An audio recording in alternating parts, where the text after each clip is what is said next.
You ask Tiger to calculate. This deals with linear inequalities with one unknown.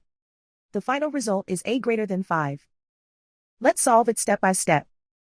Group all constants on the right side of the inequality. Subtract 4 from both sides.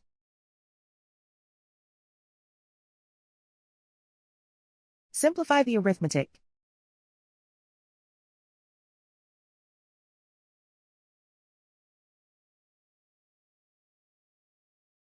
Isolate the a.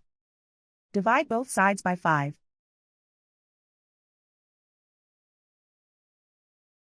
Simplify the fraction.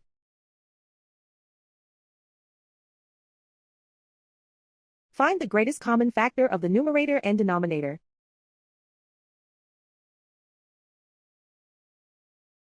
Factor out and cancel the greatest common factor.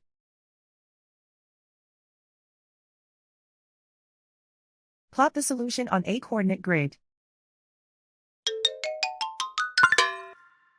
And so the final result is a greater than 5.